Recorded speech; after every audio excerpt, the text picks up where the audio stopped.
Shalom. If you have a Tanakh, a Bible, please turn to Psalm 3. I'm now going to read for you the words of the psalmist, Psalm 3. The Psalm of David when he fled from his son Absalom. O Lord, my foes are so many. Many are those who attack me. Many say of me, there is no deliverance for him through God, Selah. But you, O Lord, are a shield about me, my glory, he who holds my head high. I cry aloud to the Lord, and he answers me from his holy mountain, Selah. I lie down and sleep and wake again, for the Lord sustains me. I have no fear of the myriad forces arrayed against me on every side. Rise, O Lord, deliver me, O God, for you slap all my enemies in the face. You break the teeth of the wicked. Deliverance is the Lord's. Your blessing be upon your people, Selah. A beautiful psalm, and I think it's easy for us to put ourselves right now in the position or the shoes of David, who was seeking refuge from an attack from his rebellious son Avshalom or Absalom. And he knows that he has many enemies, people who are set to destroy him. It would be natural at this time to compare David's enemies with, in our own time, the raging virus of COVID-19. Many of us feel that we are under attack, especially if we are in the more vulnerable category of a certain age or a certain medical condition. And we pray to God for deliverance. And many of us feel anxious and nervous and scared. But it helps to remember that with our faith in God, God can be a magen, a shield. He defends us. He holds our heads high. And even when we cry out to God in fear or in anxiety, God answers us with reassurance and with comfort. We pray to God for deliverance from this plague. We are afraid for ourselves, for our families, for our friends. But at the same time, it helps to know that we are not alone. Not only do we have the support of each other, but we have our faith in God. And we have our belief and faith in God's deliverance. So I don't know about you, but I can say for myself that I do not walk around every day during my waking hours worried or anxious that I myself am going to catch the virus. And I don't go to sleep at night worried that I will wake up in the morning symptomatic. Because were I to do that, I don't believe I would be able to sleep at all. But I've been sleeping quite well of late, thank God.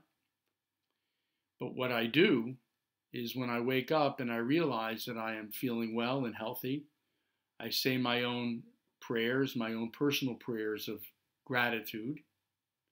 I am grateful that I have another day, that I'm feeling well. And I say those personal prayers of gratitude before I put on my tefillin and recite the formal prayers of morning worship.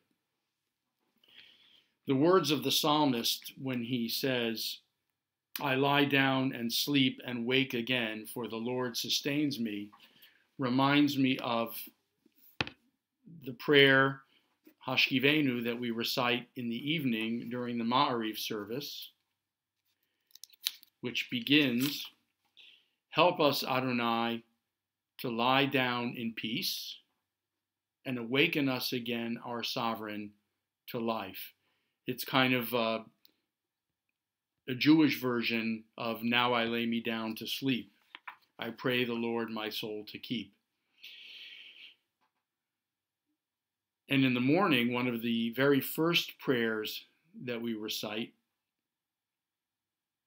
is the prayer that begins Elohai Neshama Shenata Tabi Tehorahi, translated as, the soul that you, my God, have given me is pure. You created it, you formed it, you breathed it into me.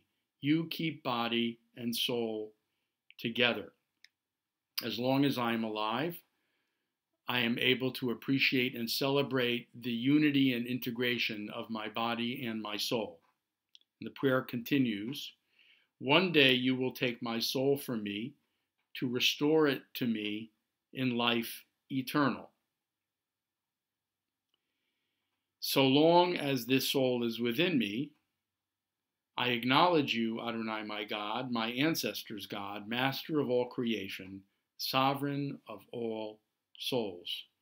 In other words, I'm grateful every day to be able to enjoy the fact that my soul is breathing life within my body, and I'm grateful for that.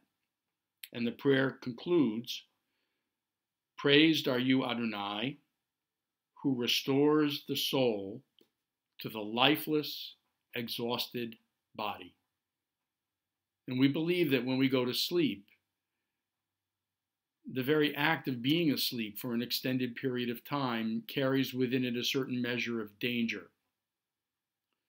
Many people die in their sleep.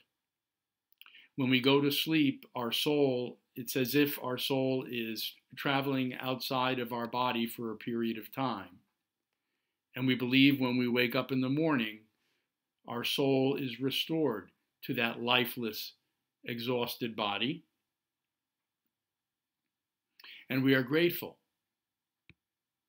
In a sense, every day we wake up is a miracle because our soul is back with our body as we awake to face another day. So even in this age of anxiety and fear, there are so many reasons to celebrate. And in particular, we are fortified and supported by a belief that somehow God is shielding us and protecting us through this plague. We pray for the well-being and good health of our friends, our loved ones, our communities, and may this virus end swiftly and soon, but in the meantime, let us all take every precaution necessary and stay as safe as possible. As the old saying goes, God helps those who help themselves. Shalom.